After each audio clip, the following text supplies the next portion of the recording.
Ladies and gentlemen, a man that needs no introduction. He has, in a short time, really, I don't think Mike has been doing this that much longer than me, built an extraordinary business. He's a good friend. I'm extremely honored to have him on the stage. All right, get loud for me, Mike Filsaime! Woo!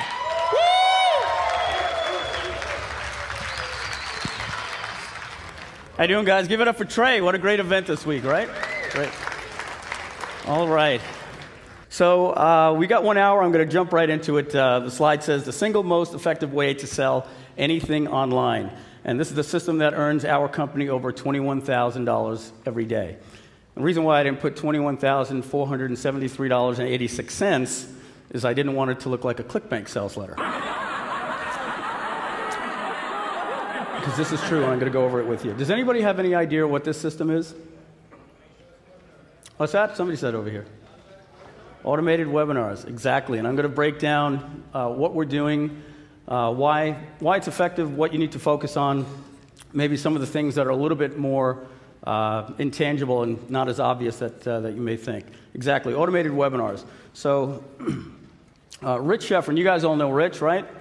Rich Schefren has a report called EEDM. It stands for Evergreen Event-Driven Marketing.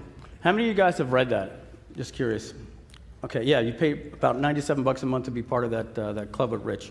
Rich shared this with me, and it had just a major effect on my business and the direction that we went in over the last year. But what about the product launch, right? You know, we know a lot about the product launch.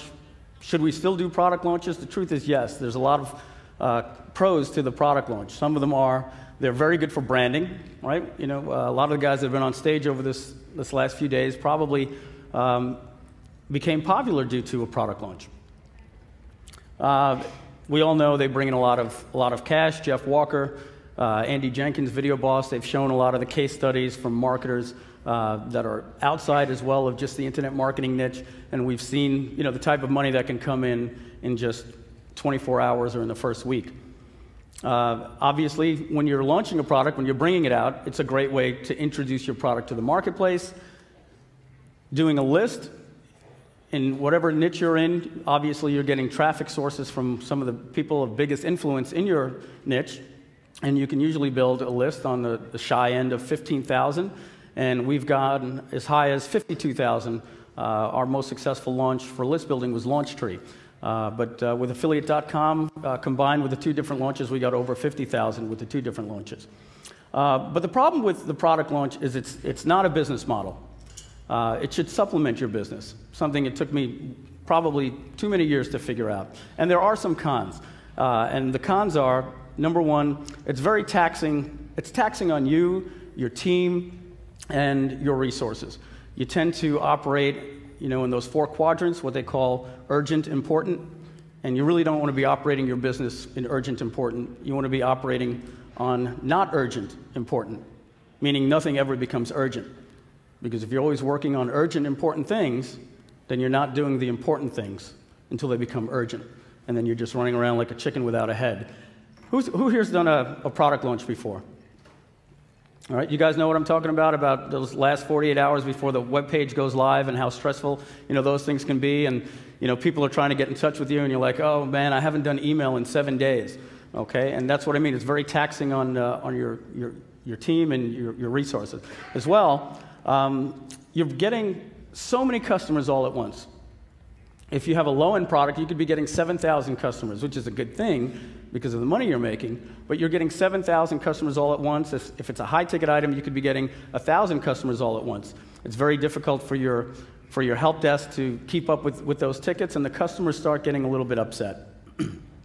These things can hurt your reputation because you're putting too much through the pipeline all at one time. Help desk tickets can get backed up, especially if it's a new product and there's a lot of bugs out there. It can hurt your reputation because you're trying to put a good product out there, but the first time it hits the market, you have 1,000 people out there saying in the forums that it's not working and they want to get their money back and things like that. Also, it's an all-or-nothing go-for-broke model, meaning you're putting all your eggs into one basket and, you know, hoping that, you know, this is going to be that $1 million day, and sometimes you have a very good launch, and sometimes things don't always go as planned. And I can tell you, it's happened to me. Probably 3 or 4 of my launches did not go as planned. Thinking maybe there's going to be the Midas touch, and the next thing you know, things don't always go well. The funny thing is, with affiliate.com, we had a very, very successful first launch. We thought we could just load it up there the second time and possibly do the same thing. Not always the case. So it's a go for broke model, and if you're building a business this way and you're expecting on these things to come in, or this is the cash flow you're expecting and it doesn't come in, it leaves you a little bit high and dry. Here's another thing. You need all your affiliates to promote all at the same time normally when you're doing a product launch. So you've got to, it's like herding sheep. You've got to get the entire industry that you work with all coordinated at the same time. And if you're not ready to go that day and you need to postpone it for a day or a week, they're usually going to be committed somewhere else, and then you had your shot and things aren't going to go well. As we said, urgent, important, and of course it's exhausting. I know firsthand. I did a lot of product launches over the years. There's a lot of pictures with me online with a lot of black circles under my eyes, and they came most likely from the product launches. And finally, it's not a business model. It's really an addiction. I think it was Brad Fallon said at our 7-figure code, cash flow is like heroin. It's freaking addictive. That was his exact words. And we've seen in our industry, a lot of guys do a launch, and they get their $300,000, and they want to go out and buy a nice fancy car and everything like that, and that money goes pretty quick. I can show you how to spend 300 grand, pretty quick. I promise you. And then next thing you know, maybe there's not another product, and they go out and they do another product launch, and maybe the product isn't as good, but now they need the money. They want to keep up that lifestyle rather than creating a good product and finding an evergreen solution to it. Not lining up, but anybody familiar with this here? Affiliate.com? All right, any customers here from Affiliate.com? Cool. Now, that launched on May 10th this year. We reopened the 2.0. That was just about a month ago. What do you guys think this is right here?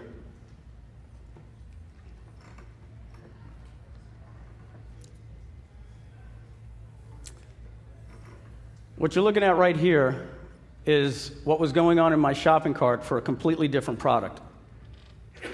This was from one of my products that I sell through an Evergreen webinar. Thank goodness for this business system, because this was bringing in, on average, about $21,000 per day on autopilot, while Affiliate.com 2.0 bombed compared to the first launch. I don't expect anybody to feel sorry for us, but we did $2.3 million in the first launch, and we did $175,000 in the second launch. And I don't know what happened, to be honest with you. We had the affiliate support and same product, same message. So that's what I said. When you go for broke with a product launch, it doesn't always come through for you. If you've got an evergreen business model, at least we had these days where we were getting 14,000, 8,000, 9,000, 32,000, 40,000, 21,000, 24,000, 24,000 was coming in every day. That's what goes on with this evergreen business system that I'm going to show you guys right now. So let me tell you why evergreen models are better. So we gave you the pros and cons to the product launch. I'll tell you about the evergreen systems. Number one, obviously you can start with the low-hanging fruit. You can start with your JV partners, and the beautiful thing is you can go with one JV partner at a time. With the product launch, as I said, if it's go for broke, if things don't go right, that was your 1 week to shine, and good luck trying to get everybody back again. Starting with the low-hanging fruit, you can work with one JV partner per week before you start going into media buying, and you're constantly improving from one partner to the other.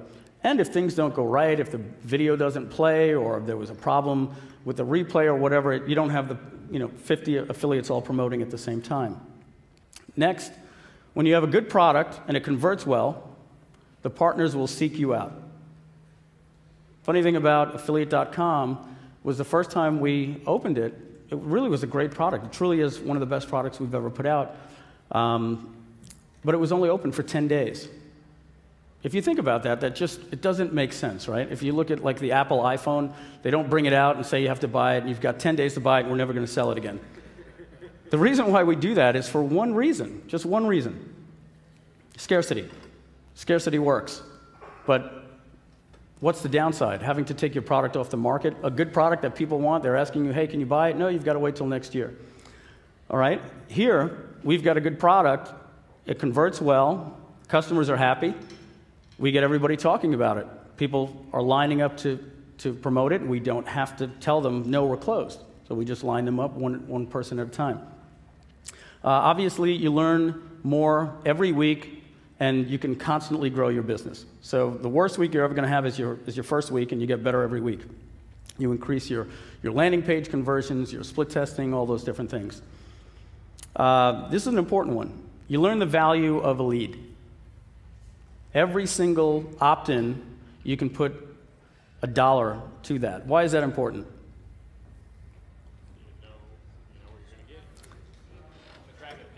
That's it. Yeah. Now, if you know the value of a lead, you can go out and say, well, for every opt-in I'm getting, I'm making $43. So if you go out and you spend $46 to get that traffic, you're losing money. If you go out and you spend $10 and you're making $43, the next question becomes, how much of this traffic can I buy? And that's a beautiful thing, and there's a lot of those traffic sources out there.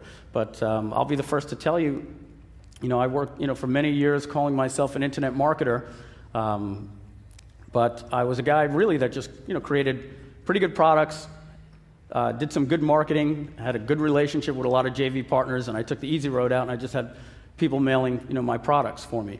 And that's one part of a business. It's one channel, an affiliate program. It's not the entire thing to a business, and it took me a few years to come to the conclusion that when you know the value of a lead, and again, thanks to Rich Sheffrin working with him over the years, you know the value of the lead. You don't have to rely as much on the JV partners. You can use that as extra traffic, and you can go out and you can buy traffic, and you can set those programs on autopilot and just keep going into more and more sources. So here are the different places where you go after just the JV partners. Obviously, there's different facets of online marketing. There's the good old tried and true Google AdWords, which still does work, by the way. I think they've gotten beat up so much, because Google sucks, let's all go to Facebook. But the truth is, Google is still very, very effective. And there's a lot of people. I know Mike Hill is at this conference this weekend. I was talking with him, all his knowledge that he knows in the CPA world right now, those two things that you're seeing on the slides right now, AdWords and Facebook, is where he's getting the majority of his traffic. Media buys. You can go to different traffic sources where you can actually buy advertising, and you can go to My Ads, that's owned by, that's all the Fox news outlets and MySpace and all those different things. There's Pulse 360, Ad Sonar. Believe it or not, if you've got good credit, you can go to Ad Sonar, fill out a credit application, and they'll give you probably $20,000 to $25,000 credit to go and use their advertising. Now, you got to pay that back in 30 days, so it's it's not like 20 grand that you can go use to go buy a car. You could use it in their network, but you don't have to spend $10,000 your first day. You can spend $10 or $50 or $100. And if you know the value of your lead, with some of the stuff that I'm going to show you and some of the stuff you've learned this weekend, now you can tap into their money, start being profitable, and using their money to do it. CPA networks. We were able to bring our product mainstream into the CPA network. If you have a product that appeals to the mass audience, basically if there's, if somebody can click on the front of MSNBC and your product will appeal to a mass market like that, you can do pretty well with the CPA networks. Now, it's not quite that easy. There's a lot that you have to know, but if you get some people in the networks to guide you with your offer, and you do have the right offer, the amount of traffic these boys can get you is just, it's like doing a product launch every hour. We had a problem with one of the CPA networks, which was my fault. We started with one network, and we told them that we wanted to do a cap at $3,000 a day. And I was working with another network, and I went to another network, and I told them, hey, give me some information about your network. I decided to go with them. He said, Mike, what's your budget? I said, $3,000 a day. I forgot to use the words cap. I never told them to cap it at $3,000 a day. So on Thursday, we went to $5,000, and on Friday, because we had to prepay, he said, Mike, do me a favor. Can you fund $10,000? Oh, you know what? It's Friday. Let's pay for Saturday and Sunday too. And I said, well, Why 10,000? I thought we're at 3,000. He says, well, you know, I don't want to tell people once they start sending the traffic to stop sending the traffic. But we're probably not going to go through it. I said, okay. So I wired him 30 grand. And then I'm watching the stats come in. By Monday, he was already up to $60,000. And then by the time I got in touch with him, I said, whoa, slow this down. I don't even know how this is, how this is converting yet. And he says, well, you understand I can't just stop the traffic. You're going to be getting traffic over the next few days. And in 5 days, I went through $100,000, just like that. So, and he laughed. I wasn't laughing. He said, Mike, that's about 1/10 of the traffic that I can send you. So that was telling me like how much traffic is actually out there if you have a converting offer. Truth is, I went in too much. I paid too much per lead, but I got a lot of intelligence, and we brought in 80,000, spent 100, but the intelligence that I got from that was probably worth 20,000 because now I was able to use it to go back and say, I'd like to use this publisher, get rid of this guy, pay this guy this amount, and we were able to go forward. But you have to be careful. That's, you've probably heard those stories with CPA networks, and I thought it wasn't going to happen to me, and just leaving out one thing like telling them to cap got me in a little bit of trouble. Renting email lists. There's lots of places out there where you can go and people will do solo ads for you. In fact, there's guys in this industry that do solo ads. And I don't know why they do it. If they would use my affiliate link, they'd make a lot more money. Some of you guys ever heard of John Cornetta? Yep. John he does a good job doing list building, and then he'll do like a solo ad for like $500 and get you 1,000 clicks or something like that. If he was actually to use his affiliate link, instead of me paying him $500, I'd probably have to pay him about $5,000. So there's lots of people out there that you can just search solo ads, and you'll get a lot of people out there that'll get you some really, really targeted traffic pretty cheap as well. What's that one out there? Anybody know? I think it's called Safe Swaps. Sounds like a perverted network, but it's a network on people that are rated by other marketers as to how their list performs, and you could buy a solo ad from them and at any amount of clicks that you want, or you can do a swap and say, I'll send you 1,000 clicks, you send me 1,000 clicks over 2 weeks or over 2 days, whatever, and they'll work with people that have similar lists. And I forget who it was. I think it was Gary Ambrose that told me about that, and went in there. I was very surprised to see how much traffic is available through those little networks. So again, just one more place where you can get traffic. Obviously, postcards are a very, very effective marketing tool. If you're capturing information from a prospect and they don't buy, it's great for follow-up as well. You can do print ads, old-fashioned marketing here, folks. But if there's trade magazines in your niche, you want to find out how much advertisements cost, and you can buy ads in those magazines and be pretty effective with them. And radio as well. We've been dabbling with radio. Met a guy at Perry Belcher's event last summer in Austin, and his name was Fred Katona. So I hunted him down and started talking to him about going mainstream. Any of you guys listen to talk radio? Conservative radio? I listen to a lot of conservative radio because I like to hear a lot of the ads that are on there, and I hear a lot of marketers that I've actually been on stage with. I've heard Drew Miles, he's on there all the time. Agora Publishing, if you've ever heard their commercial for, the world is going to end in 24 hours, go to endofamerica17.com. Well, from what I understand, that particular product line from Agora is just blowing it up, and they're using a very similar model to what I'm about to show you here, and they're doing it on radio. And you hear Tony Robbins and Chet Holmes using radio. It can be very, very effective, and it's pretty affordable too. I was very surprised how affordable it is to be on national radio, and you can usually get on national radio in about 4 or 5 days once you've got your ad copy done. And mobile. Mobile, obviously, you guys know is the way of the future. There's a lot of things when it comes to mobile, whether it's text or it's banner advertising or it's lead generation. But if you just want to put a little star, just type in lead generation through mobile. You'll find a lot of companies that come up. And what they'll do is they'll actually do the advertisement for you. And they'll say, give me your AWeber code. And that's it. And then leads will just start showing up in your AWeber, and then you just put them into an autoresponder to get them to your site. So a lot of people think, mobile advertising, well, how's that going to work? On this little iPhone, how am I going to make my presentation? Mobile is more about lead generation, and then you market to them where they're used to it, on their iPad or in front of their desktop or their laptop. All right? Why the current methods are not as effective as the Evergreen models. Okay, let's take away, again, we didn't get to the Evergreen model. I'm going to talk to you probably the way that we're all marketed today. You're marketing to people in the noise rather than when they're in a state. Okay? You guys, many of you know, have learned from Tony Robbins. He talks about getting into a state, right? If you can get your prospect into a state where all the noise is out and they're focusing on you and nothing but you for 90 minutes, it's a lot better than marketing in the noise. And marketing the noise means you're marketing outside of the inbox. So I'm going to give you, an example of this. It's 11:30 at night. You're hearing, "Honey, when are you coming to bed?" You say, "In about 10 more minutes." And you know that really means about another hour and a half.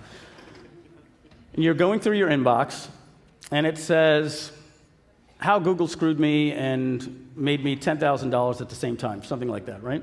You open up the email, you click on the link, and you hear Ryan Dice's voice. "Hi, it's Ryan Dice. I'm going to show you why Google sucks and how when they screwed me, I turned that into a $10,000 blah, blah, blah with Facebook." And you're seeing a video, and there's no pause or play button, and you have no idea how long this video is. It's engaging, but you're saying, "Come on, Ryan, is this one of these 45-minute videos? I want to get to bed. I've got 30 more emails to do." So, and you're kind of trapped. So what you do is you go back to your inbox, and you're going through a couple more emails. You go back because something sounds interesting, and you go through this, this entire process. And the funny thing is, it still works. It still works. It's still one of the most effective ways, but there's so many flaws to it because most of the people that you want, your targeted people, aren't even listening to your message. Same thing, you're marketing off banners and clicks, and you have to sell right away. You're going right into a pitch. These videos are the sales letters. They go right into a pitch right away because they have to, it's a one-shot deal at this point. And product launch or pre-launches, obviously now, they telegraph what's happening. They've become a commodity. So, when we come to a page now and it says, video 1, video 2 coming soon, video 3 coming soon, and, June 7th, we know what's going on. It's free content, but we know it's a product launch. We've seen those before. So it's become transparent. So people are more familiar to this, and they're less likely to feel like, "Oh, I'm getting free information for the sake of free information." And as I said, all that stuff still works. But what if there was a better way? All right, so let me talk to you about just doing webinars, some of the pros and cons. Okay, the pros are you're marketing to a prospect at a time when you have a captive audience. So what's beautiful with a webinar is you capture them outside of their inbox, that same problem originally. But you get their attention for 2 minutes, and you say, "Hi, my name is Jim. I'm going to be doing a webinar over the next few days or on Thursday or whatever the case is, and I'm going to be teaching you all these different things. Come with a legal pad." At that point, the customer gets to schedule a time that works best for them, and it's kind of like coming to this event. I have your attention right now. It's pretty much the same thing on a webinar. People are telling their kids, "Hey, go downstairs. Mommy or Daddy is watching a webinar, and you've got your notes out." And it's a completely different experience than when you just clicked out of your inbox trying to watch a 30-minute video. At this point, it's an opportunity to get the prospect into a state. Time is suspended to the viewer when the information is the only thing that matters, just as we said before. Prior to the webinar, you can indoctrinate your prospect about who you are, why they should listen to you, why you're the real deal, right? So think about it. Not only do I have a 90-minute opportunity, a 60-minute or 90-minute opportunity to give you a full presentation like I'm doing now where I have your attention, but the 2 to 3 days before the webinar, I can send you free reports. I can send you a video of me on stage, all these different types of things that are making you realize this is a person I want to learn from. This is an event that I can't miss. When you do it out of the inbox and they land right on a video, you've got like 30 seconds to get their attention. It doesn't matter how great the rest of that video is. If you don't get their attention in the first 30 seconds, they're going to pop out of that page. You have a lead-in. You have a hook. Okay, that's the beautiful thing about webinars is you're offering free training. That's a good little tip that you want right down here. One of the important things that you want to do when you're doing a webinar is not focus on your product. You don't want to focus on what you're going to be selling. In fact, you don't even want to let them know necessarily that there is something going to be selling. You want to let them know that you're giving away free content. And you should. Like, the content should be something that is just, where the people don't feel like they were manipulated. Like, they took notes and they're ready to send you a thank you email at the end of the webinar. And you get a full 90 minutes to make the perfect presentation, build credibility and everything. Kind of like when you see somebody on stage, their first slide starts saying, so who am I and why you should listen to me? Well, I've run Fortune 500 companies, all those types of things. You get to do that on a webinar and build credibility. You educate your prospects on every single thing they need to make an informed decision. You can slow things down a little bit for the prospect. You don't have to leave certain things out for the sake of trying to keep a video under 20 minutes. You're teaching them good content, but by doing so, you're allowing them a way to do it faster and better, or what we call the accelerated way, with your product. So a lot of times you'll see, so here's everything, here's how you can advertise with Facebook, and I just showed you all the different ways to do it, but if you want the shortcuts, here's my product. Your non-buyers leave happy, and they actually thank you. It's a wonderful and also amazing thing when I see somebody sending me an email after the webinar and say, thanks, Mike, that was great content. And I'll go check to see if they bought and they didn't buy, and I'm like, wow, think about that. You're getting thanked for making a presentation, which is really good for your reputation and your brand online. People don't see you as, as selling, they see you as somebody putting out free content. This is an important one. The buyers understand what they're getting. They're happier customers, they're more loyal, and there's less refunds. Your merchant account, one of the things you want to protect with your merchant account is chargebacks.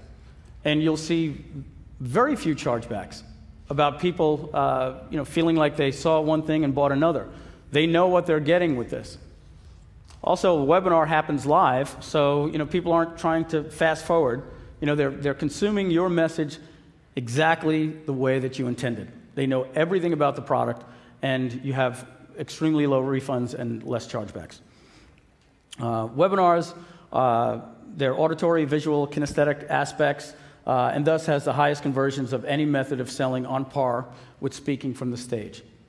And I know this because I've done almost all the different types of marketing out there. I've done it with sales letters. I've done it with video. I've done the hybrids. I've done webinars, and I've spoken from stage. And a webinar will be the most effective way that you can sell any product online. If you're not doing webinars, guys, right now, I'm telling you, if there's a couple of things that you're saying you're taking home from this weekend, putting a webinar into your arsenal is what you really want to make sure you're doing. It'll change everything for you. Some of the cons of doing a webinar. They can be tiring. I know it's stupid to say that you can make $20,000 a week or $20,000 a month doing webinars, but you have to be on the webinar every Tuesday at 7, every Thursday at 7, and every Friday at 7. I mean, we're kind of spoiled, right? Right? To say, well, I don't want to have to do that. I don't want to be trapped and actually work 3 hours a week. But I know it sounds silly, but it can be tiring. It gets in the way. Hey, do you want to go see, you want to go see Thor, or you want to go see, some movie tonight? No, I can't. Friday night, I got that webinar. And it just gets in the way. If you can automate your business, it makes things a lot easier. So webinars are not always scripted when they're live. Kind of like me, like on stage right now. You're winging it. It's the slide approach. What that means is the slide comes up, you look at the bullet point, and then you talk. But what happens when you do that, sometimes you leave out key things.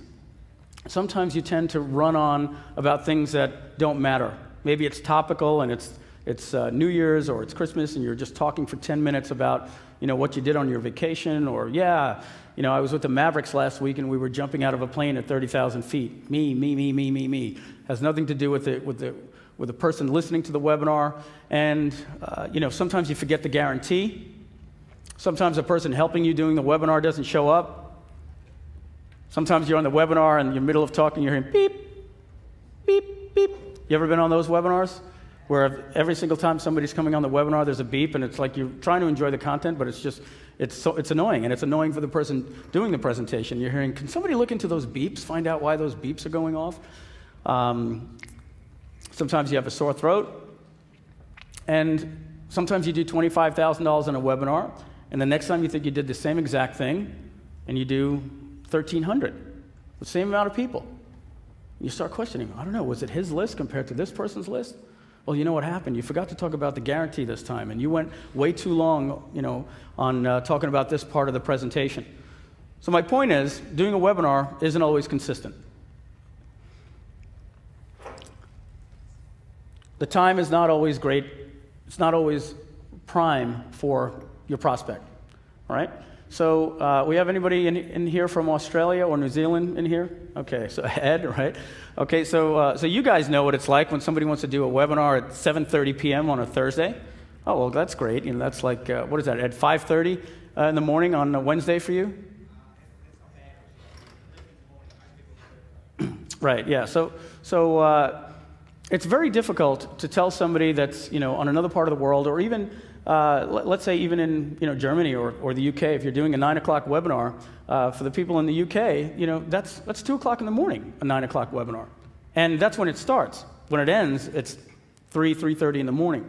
So a lot of the English-speaking countries, are, South Africa, Thailand, Malaysia, Singapore, Australia, New Zealand, and of course the UK. And if you're doing a webinar, and, quote, Eastern time like that, you're really catering towards the people in the United States. And so, even if you're doing 6 o'clock Eastern time, that's not really good for the people here on the West Coast, because that's 3 o'clock. A lot of them are working. To do more time slots is, well, more time, and it requires you to do more work. You have to actually work another 90 minutes. Can you imagine, right, having to work another 90 minutes to make $20,000? And your guests, as we said, I'm ahead of myself. They don't always show up. Sometimes you have bad audio and technology issues. All right, so the automated webinar. So the word here is in red, the word automated webinar. It's a hybrid. It's a hybrid of using a video, right? You can even use Josh Bartlett's Easy Video Player, okay? And it's a hybrid of a video and a webinar.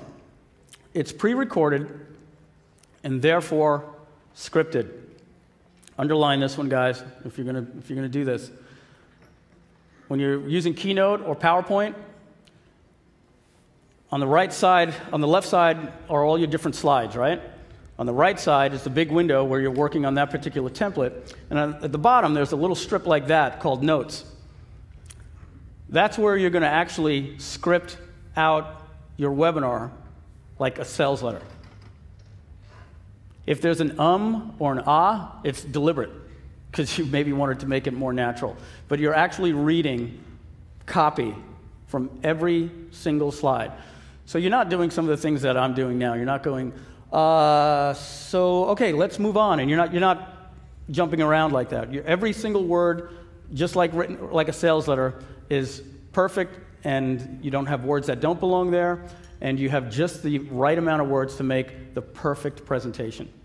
Now, when I was working with Rich Sheffrin and we were sharing some of the stuff that he was doing and what I was going to be doing, I went down, spent 3 days with Rich, and this was one of the things that he told me. I said to him, Rich, was that scripted? And he opened it up and he says, Mike, not only scripted, I'm reading every single slide. So when you have Camtasia or ScreenFlow open and you're reading, if you're reading a paragraph and you stumble, you stop, you pause, leave 5 seconds so that when you're editing, you see that blank space and you know that's an edit spot, and you go back and you reread that spot over again, and you have what you're now developing, a perfect presentation, all right?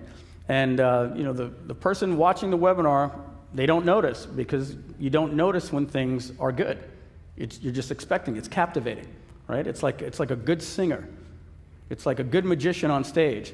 You really notice, like the pattern interrupt comes like, when they're juggling and the ball falls. and then they go down and pick it up, and something in your head goes for a second. What, was that on purpose? Oh, no. Oh, they made a mistake. All right, but you don't notice when things are going good, and that's why you want your presentations to be scripted. Now that it's pre-recorded, it's perfect, and it's a consistent message, and your conversions are identical with similar traffic sources, like an opt-in page. So remember before I was saying, you're wondering, how come that webinar did 20,000 and this one only did 7,000? We had just as many people on. Well, when you have an automated webinar that's delivering the presentation for you, it's like a landing page. If I say to you, what's your opt-in page converting at? You say 33%. Well, guess what? Tomorrow it's going to convert at 33%. A week from now it's going to convert at 33%. And a month ago it probably converted at 33%. Wouldn't you rather have that consistency with your webinar as opposed to wondering one day it's going to do 8% and the next day it's going to do 1% and you're going to wonder like what you did wrong? I did a lot of speaking over the years. And Gary Ambrose, he was in here just a minute ago, he'll tell you. There he is.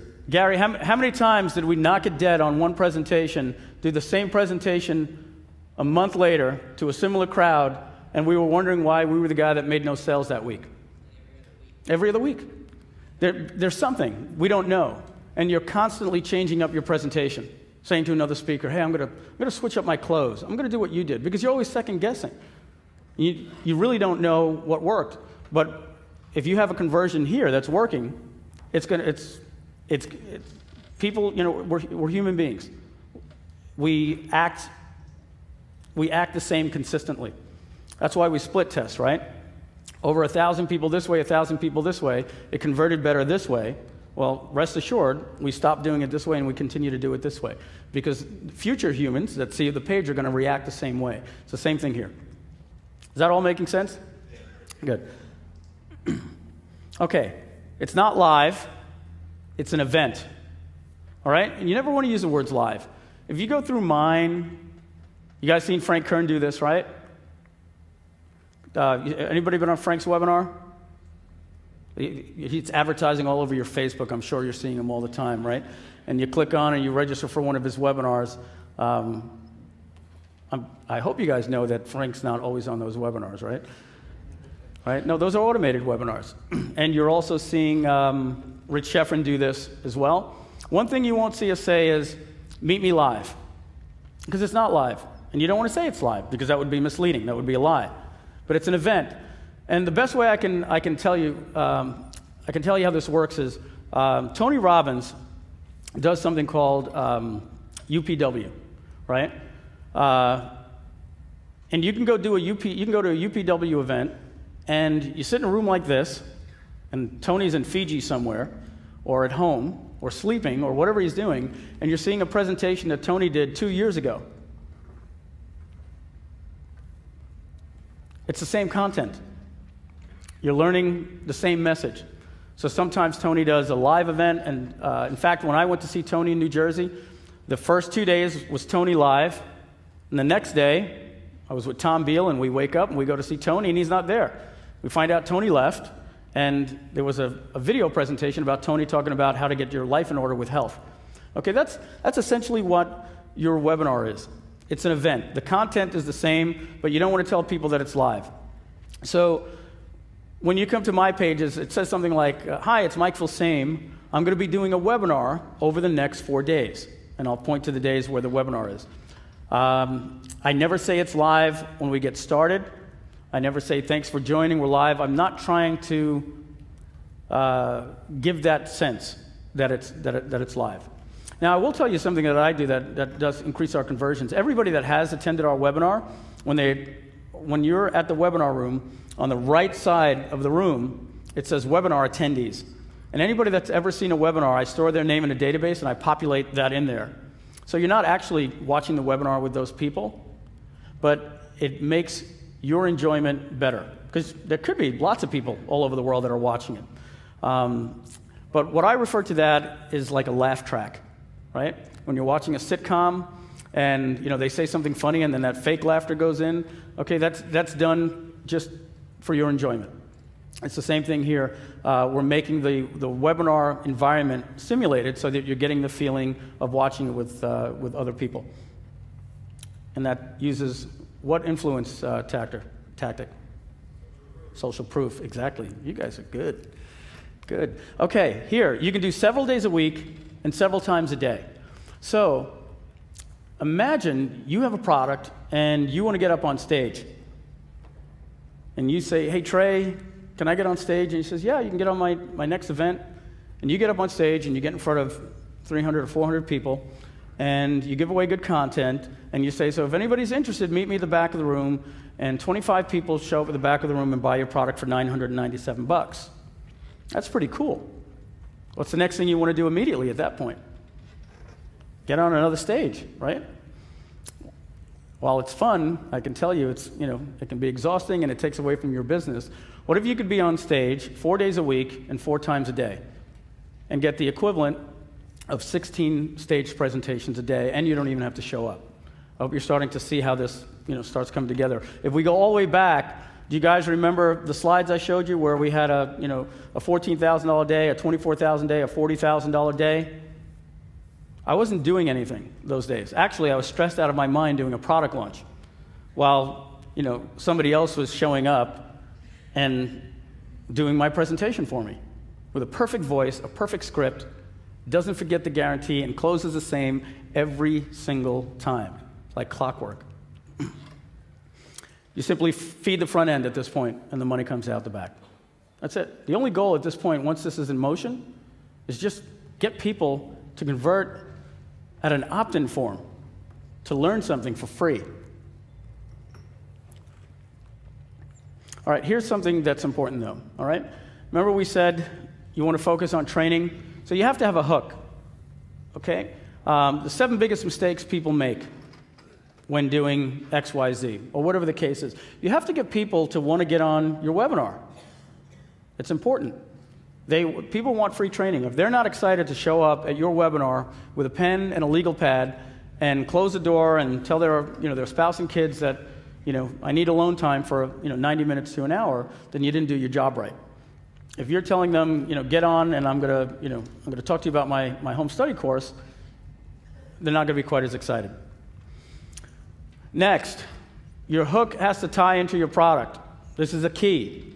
So you can't just take my first bit of advice there and say, all right, I'm going to offer free training, on real estate, and now I'm going to teach you this completely different, buy my real estate product that's completely different than the training. Training may have been very, very good, but if you're talking about short sales over here, and now your product doesn't talk about short sales, they'll say, yeah, the content was great, but you're not getting me excited to buy this product.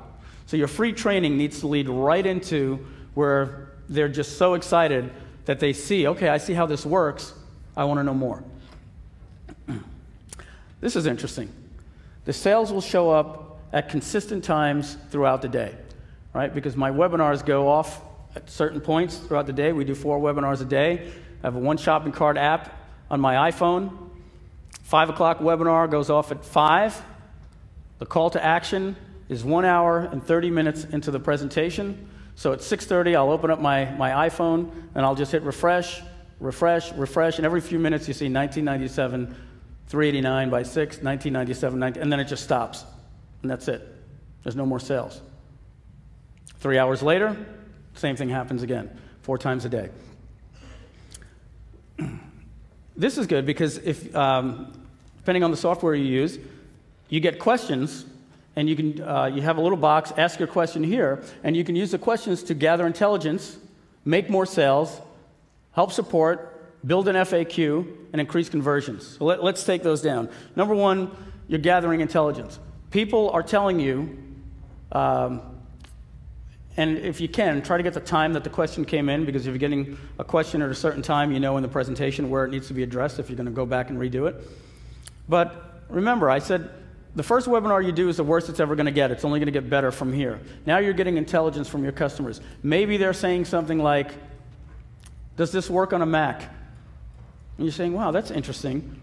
My software works in a web browser, but they keep asking that question. So the only thing you want to do at this point is just go back and either put something under the video or in the video that says works on a Mac or PC. So you're not building that tension for the person where they're feeling, oh, I have to sit all the way through this and find out it doesn't work. It's just an example. Make more sales. You get their name, their email, and their phone number. And you can either outsource this to a call center, or you can have somebody in-house do it, or you can just reach out to them via email. So, hey, Barbara, I noticed that you had a question about this on the webinar yesterday. Yes, I did. Well, here's how it works. Does that answer your question? Yes. Did you get into the program? No. Why not? Answer the objection, and then take a credit card over the phone. As I said, support, and you're building your FAQ that you can use, and all these things help increase your conversions. So here's what you want to focus on. A little acronym here, CSSCF. All right?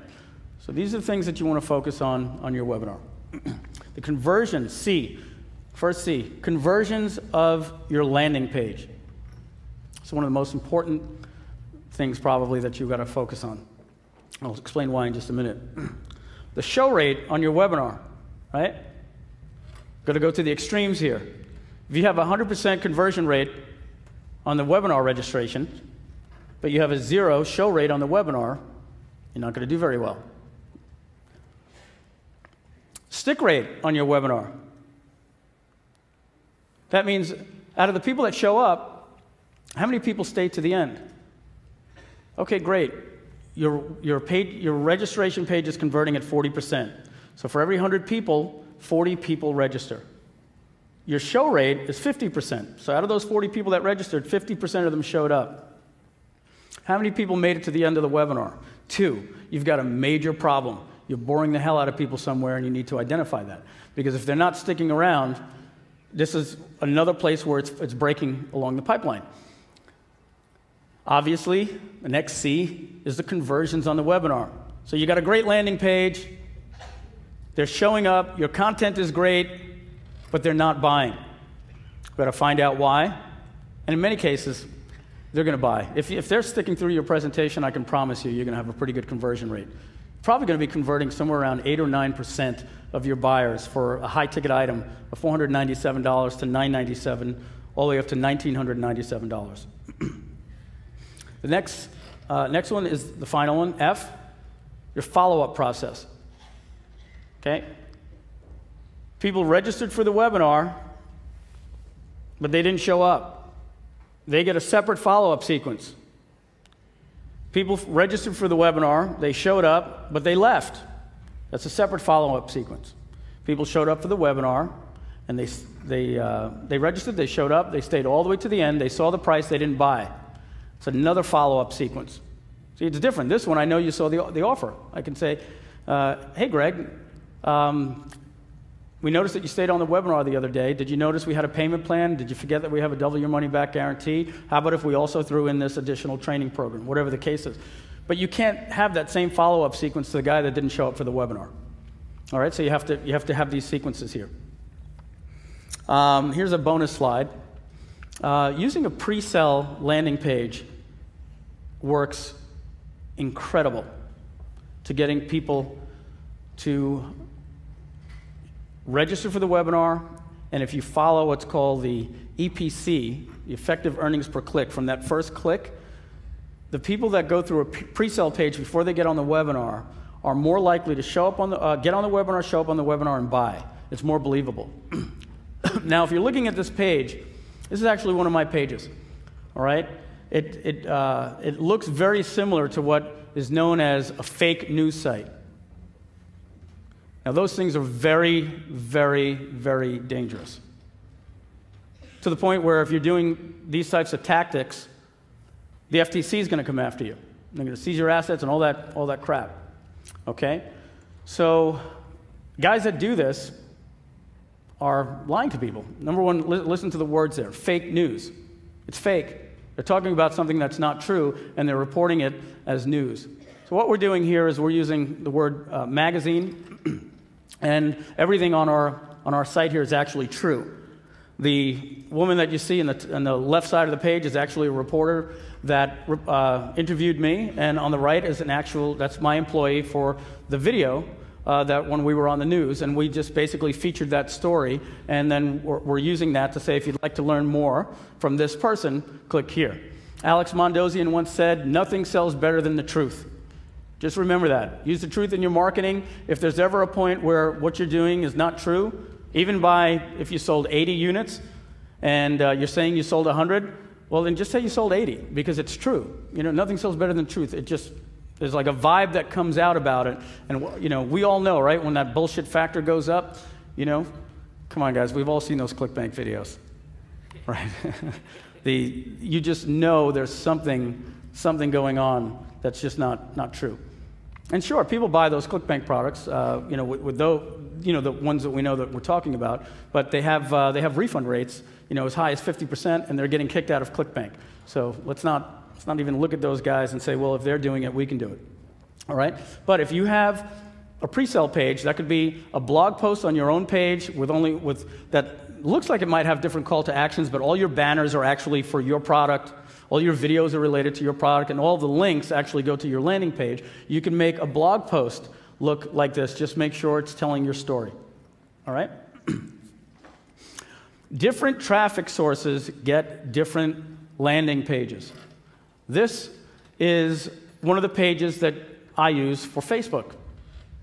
And if you see on this one here, up at the top it says, I'm giving away free training this week to anyone looking to create a profitable business online. It took me about 6 weeks to get my ad approved for Facebook. And they don't tell you why. They just keep saying, copy-paste guidelines, copy-paste, look at our guidelines. And I'm like, what am I doing wrong here? This is embarrassing. I'm a marketer. I'm seeing all my friends get on Facebook. I can't get my ad approved. In my case, you know what it was? My landing page had a $sign on it, and I was going to teach something related to that $sign. Big no-no for Facebook. So as soon as I took off any $sign on there and we put, I'm giving away free training, I also took away all the sales copy. The more copy you have, the more they're going to dislike. So it was just a video, and finally we got approved. Here's a landing page that we use for mass market. Mass market, believe it or not, we use the pre-sale page first, and then the pre-sale page goes to this landing page. Here's a little tip that we do. We dynamically put a picture of the affiliate that's promoting for us. That's a good tip if you can get that done in your software. So if somebody's promoting, let's say Ryan Lee, and people don't know me, they show up at this page and it says presenter Mike Filsame, but there's nothing else on there, they don't care. But as soon as they see Ryan Lee's face, they say, oh, I know Ryan, I'm on his list. He's the host. I'm going to get on this webinar. Ryan's not even on the webinar. He's just a host. We put his picture there. Best way I can give that example, who here knows Tim Ferriss? Right? 4-hour work week, 4-hour body. Let's say you had a health product. Tim Ferriss just did the 4-hour body, and now he's going to promote your health webinar. And they get to the page, and they see your picture. Do you think they'd be more likely to opt in with just your picture or your picture and Tim Ferriss's picture on there? Obviously. So we've seen a 7% increase on conversion just by putting the picture of the person that's promoting for us. And in this case, it was Ryan Lee. And here's another slide that we use for some internet marketers that want to keep things, let's call it less hypey, right? This one here, a little bit of hype, right? It's got more of that, glitzy, landing page look to it. Some marketers had asked, hey, can you tone it down a little bit for my list? Absolutely. And different traffic sources, different landing pages. Next, success is in the follow-up. So when you go to my page and you exit out and you don't register, exit pops, we all know how these work. We've seen them. All right, one exit pop, guys. That's it. You don't need 7 exit pops. I can guarantee you they don't get on the 7th. I think we all know how annoying that is. All right, put auto-loading audio on your exit pops. All right, wait. Don't leave empty-handed. Got that one from Ryan and Perry. Ryan Dice and Perry Belcher. Those are some strong words, guys. Wait. Don't leave empty-handed. And at that point, just recap the offer that they didn't see in the 4-minute video real quick. Wait, don't leave empty-handed. Before you go, simply give your name and email address, and I'll give you my free report valued at whatever. And I don't know why this works, but for every 100 opt-ins we get, 17 of them come from the exit pop. That's pretty big. That's a lot of wasted traffic if you don't have one of those on your page. All right? So you put the exit pop on there. Now, this guy just said he's not interested in registering for the webinar. So don't follow up to get him to register for the webinar. He was on the page.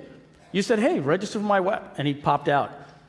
So now that you have their name and email from the exit pop, don't ask them to register for the webinar. They've already said they're not interested. So what do? What does it say, right? Just follow up with the replay. Just send them directly to the replay video right in the first email. Here's your free report. By the way, here's a replay of the webinar. After they register, you follow up before the webinar. So if there's 5 days before they join the webinar or 3 days, whatever, you want to say, you have 3 days left, here's a free report. There are 2 days left, here's a cheat sheet you can use to take notes. There are 2 days left, here's a free mind map. There's 1 day left, the webinar starts tomorrow. And then the day the webinar starts, 3 emails. The webinar starting today, the webinar starts at 3 hours, and the webinar starts in 5 minutes. You also, if you can, use text messages and voice broadcasts, because we get busy, right? I've forgotten to get on my own webinars that I know I've got to be on in 10 minutes. Got to do a training webinar, and then all of a sudden somebody's showing me a YouTube video, and then 20 minutes later my phone's going off, and it's Chris Farrell saying, Mike, what happened? I'm like, oh my God, I forgot to get on the webinar. So trust me, if I can forget to get on my own training webinars, the customer that wants your information is going to forget 10 minutes before it starts. So what I do is I use a company called VoiceShot, and I dial right to their phone, and I say, hi, it's Mike Filsame. Just wanted to let you know the webinar that you registered for has just started, and there's limited space, and then I give them a nice URL, like go to seethewebinarnow.com, something that they don't have to check their inbox. They can just type it, and I redirect it. I got 48 seconds left, so I'm going to move quick. We only have a few more slides, so we should be okay. As we said, you want to follow up in the different sequences. Follow up to the people that showed up but they left, the people that saw the offer but didn't buy, and obviously you follow up to your customers with fulfillment. The success is in the follow-up. Okay, there's 2 types of replays that you need to follow up with. One is called the replay, and one is called the buy now replay. So if somebody was on the webinar but they got out after they never saw the offer, you want to follow up with a replay that does not have an add to cart button. Because if they got out 7 minutes into the webinar, you don't want that add to cart button showing up and then they're seeing the price is $997. You want them to consume the entire message and get the add to cart button when the time is right. But if you're in a sequence where you know the customer has seen the price, this is a different replay that has the add to cart button right there.